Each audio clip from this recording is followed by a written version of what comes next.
Hey gang, Voltie here with another deck tech.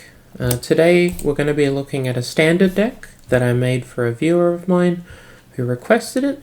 I've lovingly called it HeartBurn, and it's basically a Boros burn deck for the current standard format. I think it's reasonably well positioned, considering the wealth of removal that we have, but let's get into it. So for our creatures, for our 1-drops, we've got Swift Spear and Soulblade Scamp. Soulblade Scamp is not a great card on its own, however we do need a critical mass of 1-drops, and I think that Novice Inspector, which was the other frontrunner, is just a bit too slow and doesn't provide us enough endgame closing speed. For our 2-drop slots, we've got Bloodfeather Phoenix, Slickshot Show-Off. These are going to be our main threats. We've got Heart Flame Duelist, which is what the deck was built around. So for 3 mana as an adventure, we can do 3 damage to any target, which is quite bad, but comes up in a pinch. But otherwise, we have a 2 mana 3/1 that gives our burn spells lifelink. Now this helps us race. It helps us be able to spend our life as a resource as the game goes on, so that you can start sending more burn upstairs. And I think it's a critical component of the deck. We're also playing Tai Wakeen, Perfect Shot.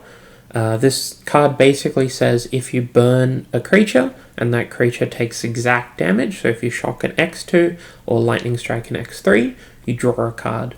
The base rate on the card is also a 2 mana 2/3, which is fine, but the main thing is that we can draw extra cards, and it has a mana sink ability that allows us to do even more damage with our burn spells. So if we need to kill an X4, we can play a lightning strike, pay 1 to grow it to deal 4 damage, and then draw a card. Our spell package is incredibly simple. We've got 4 Ren's Resolves just so that we can draw extra cards. I think it's very critical for a deck like this to have some kind of draw engine, which is how the Tai Wakeen made it into the deck. And then we've got 4 Lightning Helix, 4 Lightning Strike, and 4 Shock. Stoke the Flames didn't make the cut just because we don't have the body count. We usually can't have enough creatures in play, but it is something worth considering going forward. If the deck can play more creatures, you can probably get away with Stoke the Flames. What is notable is that Lightning Helix getting lifelink gives you 6 life, not 3. So if you're looking at this deck and you're playing it on Arena and you're not quite sure how the interaction works, it'll deal 3 damage with lifelink, and the gain 3 is essentially a separate part of that resolution. Nothing too crazy on our mana base here. We're playing out 8 dual lands, we're playing some Thran portals just to make sure that we have our colors on time. There's 3 elegant parlors and 8 mountains that can very easily be 2 and 9. But because we do have some white cards in our sideboard and a lot of our best spells are white, it's something to consider. We also don't quite need our mana untapped as aggressively. We kind of want our first 3 turns to have some amount of untapped lands. But if you start hitting 4 or 5 mana, then Elegant Parlor coming into play tapped and giving you a Surveil to make sure that you draw another spell is powerful enough that I think it warrants it. For our sideboard, we've got some Dewdrop Cures. This can buy back 2 show-offs and you can blow people up. It can buy 2 show-offs and a Swift Spear. If the game has gone really long, you can give your opponent a card and then play a bunch of spells and kill them. We've got 4 Scorching Shots. This is just a way to clear really big creatures. Shouldered is the main one, obviously. Notably as well, if this spell has lifelink, you can win races really, really easily, so it's something to think about.